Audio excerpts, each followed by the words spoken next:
De violents combats ont opposé dans l'après-midi du lundi l'armée tchadienne aux insurgés islamistes nigériens de Boko Haram sur les îles du lac Tchad.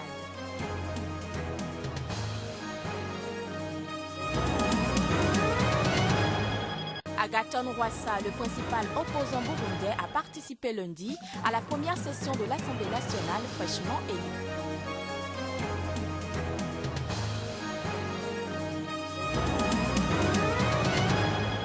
Enfin, le Niger fait la promotion de son gaz pour freiner la coupe sauvage du bois, une mesure encouragée par des dispositions financières.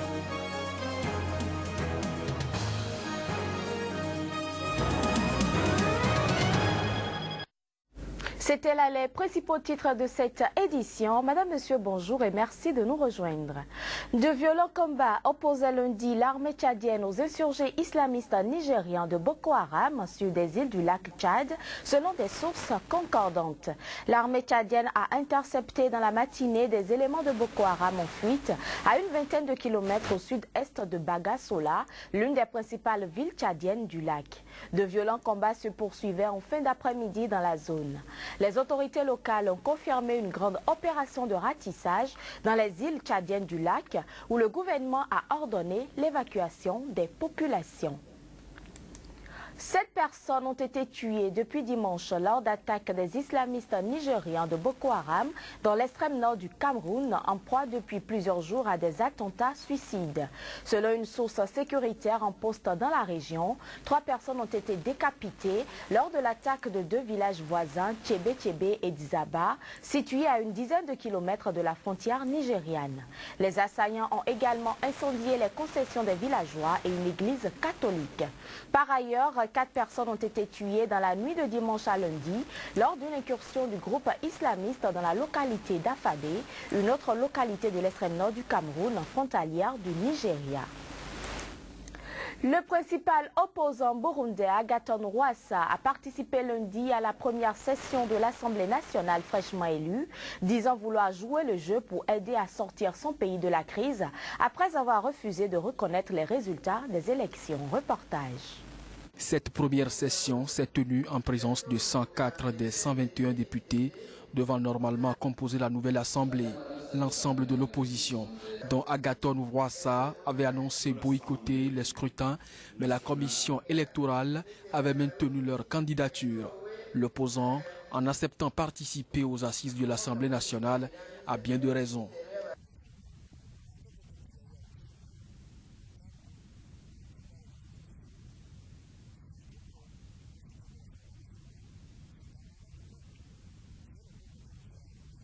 L'opposition a jugé le 3e mandat de Nkurunziza anticonstitutionnel et contraire à l'accord de paix d'Arusha qui avait permis de mettre fin au conflit civil qui ravageait le pays.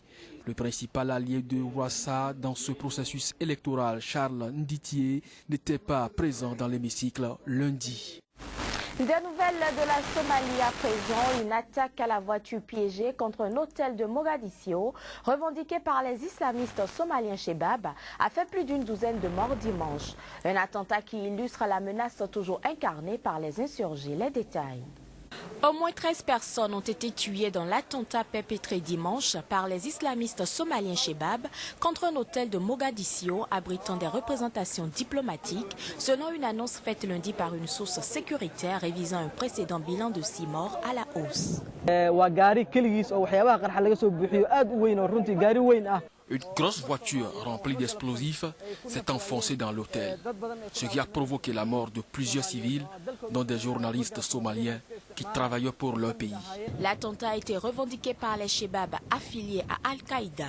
Ils ont affirmé avoir agi en représailles à de récentes offensives menées contre eux dans le sud somalien. L'explosion s'est produite dans l'hôtel Jazeera, qui est fréquenté par des membres du gouvernement somalien et des expatriés.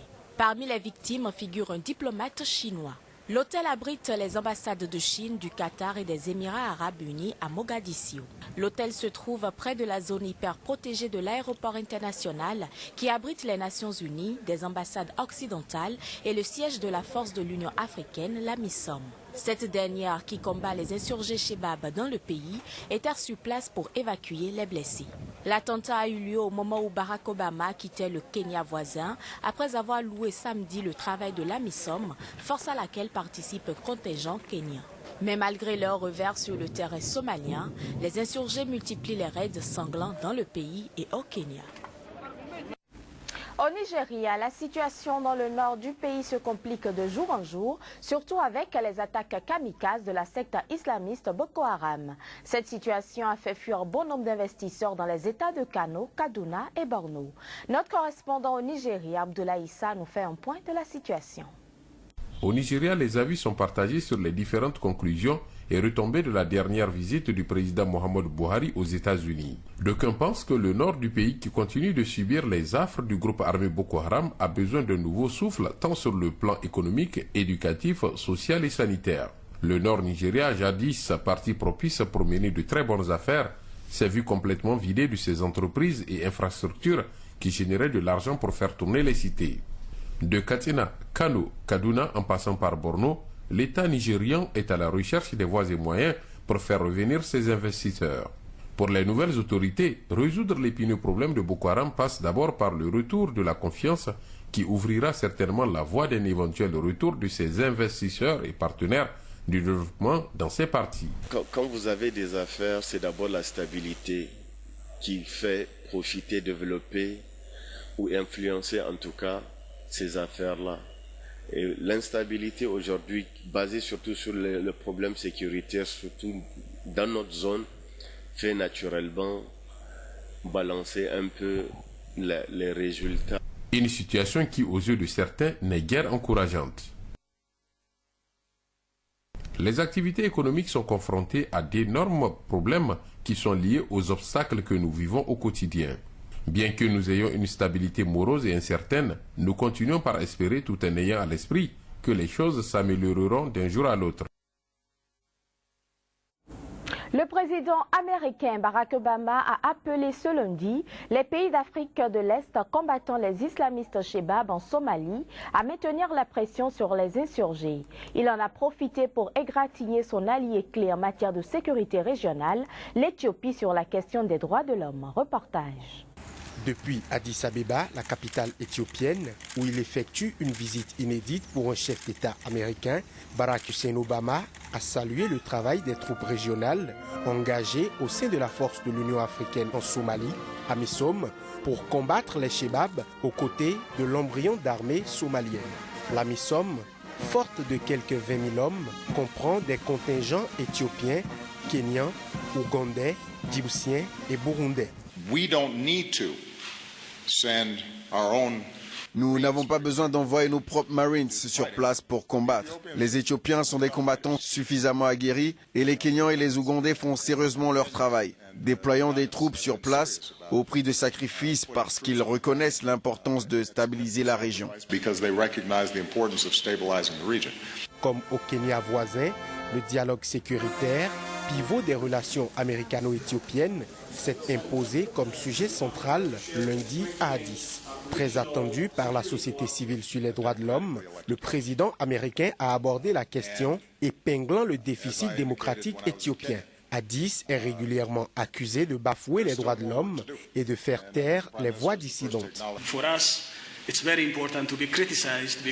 Pour nous, la critique est très importante parce que ça nous permet de corriger nos erreurs et repousser nos limites. Nous pensons que les journalistes ont un rôle à jouer parce que les médias sont une des institutions qui encouragent le discours démocratique. Le président américain a aussi dénoncé la détérioration continue de la situation au Soudan du Sud, plus jeune pays du monde, ravagé par 19 mois de guerre civile. La visite éthiopienne de Barack Hussein Obama aura comme point d'orgue mardi un discours au siège de l'Union africaine. Le président américain aura l'occasion de s'adresser de nouveau au continent après le sommet USA-Afrique en août 2014. Menacé par le désert qui a déjà colonisé plus des 2/3 du territoire, le Niger, pays sahélien pauvre, fait la promotion de son gaz pour freiner la coupe sauvage du bois, principal combustible pour une écrasante majorité des habitants. Une mesure encouragée par des dispositions financières. Les détails.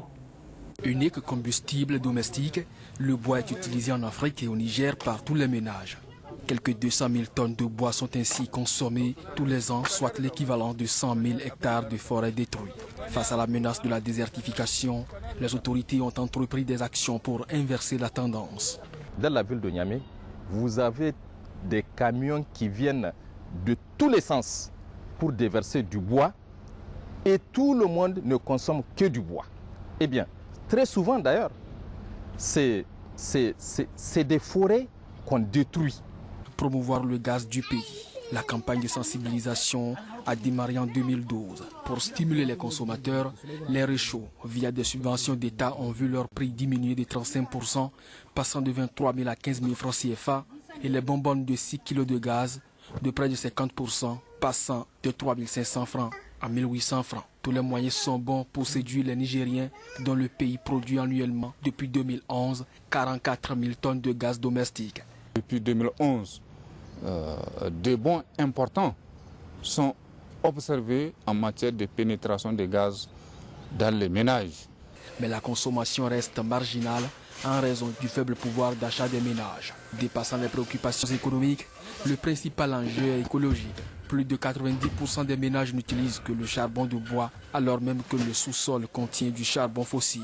Depuis 1990, les zones forestières du Sud ont perdu un tiers de leur surface pour ne plus représenter que 1% du pays, d'après le programme des Nations Unies pour l'environnement.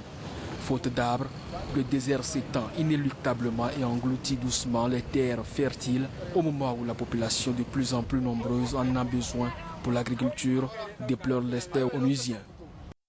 En Turquie, des affrontements ont opposé dimanche pour la 3e journée consécutive la police et des manifestants dans un quartier d'Istanbul.